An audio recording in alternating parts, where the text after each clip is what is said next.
sportif? Mon point de vue sportif aujourd'hui, il faut savoir que je ne suis plus marocain. Une fois que j'ai acquis la nationalité française, j'ai renoncé à la nationalité marocaine. D'ailleurs, ça, c'est mon passeport marocain, comme vous le voyez ici. Est-ce que vous n'êtes pas dur d'assimiler, par exemple, tout ce que vous avez vécu au Maroc, le peuple? Je le dis, cher, parce que pour moi, je ne peux pas être lié à un pays qui torture ses propres citoyens. Ça, je ne peux pas l'accepter. Ça, je ne peux pas l'accepter. J'étais torturé alors que j'avais levé le drapeau de ce pays. Il faut savoir que j'ai déposé plainte ici. J'ai déposé plainte après. Mes avocats, Maître Patrick Baudouin, président d'honneur de la FIDH, et Maître Clémence Bectac ont déposé plainte en mon nom au pôle spécialisé crimes contre l'humanité, crimes de guerre, pour faits de torture. Et d'ailleurs, au terme d'un procès verbal de synthèse en mars dernier, l'Office central de lutte contre les crimes contre l'humanité, les génocides et crimes de guerre, à la suite de longues investigations, expertises médicales et psychologiques, a conclu qu'il existe une ou plusieurs raisons plausibles de présumer que les infractions de torture ou actes de barbarie ont été commises et peuvent être retenues contre Abdellatif Hamouchi, le chef du contre-espionnage. Ce sera le mot de la fin. L'homme qui voulait parler au roi, Taline et Zakaria Moumi, c'est aux éditions Kalman Lévy. Merci à vous d'être venu témoigner sur ce plateau sur TV5 Monde. Que le roi du Maroc, Hassan II, avait aussi contribué à la victoire éclair de l'État hébreu.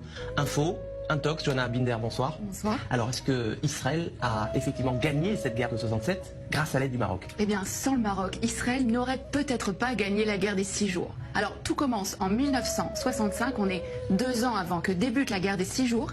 Les grands leaders du monde arabe se retrouvent à Casablanca. C'est le 3e grand sommet de la Ligue arabe. Alors, vous vous en doutez, le Mossad ne fait pas partie de la liste officielle des invités, mais il est là et il va recueillir des informations cruciales. Il y a un protagoniste, c'est Nasser, le président égyptien, le leader de la coalition arabe. Alors dans quel état d'esprit est-il à la veille de cette conférence? Il déclare à Assouan en février: l'année 1965 est la plus dangereuse des années de la lutte arabe. Israël prétend que les Arabes s'apprêtent à perpétrer une agression. Cela signifie qu'Israël a l'intention de nous attaquer. Nous devons donc être prêts à riposter.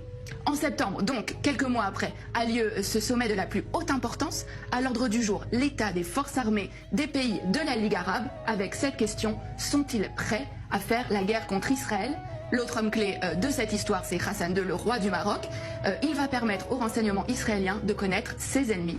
Et c'est à ce moment-là que le Mossad va donc entrer en action. Oui, absolument. Le Mossad va donc préparer cette opération en amont de la conférence. Plusieurs jours avant, une équipe du Shin Bet et du Mossad, il s'appelle à Tsiporim, donc les oiseaux, vont occuper le dernier étage du très luxueux hôtel à Casablanca où sont attendus les dirigeants arabes et où va aussi avoir lieu la conférence.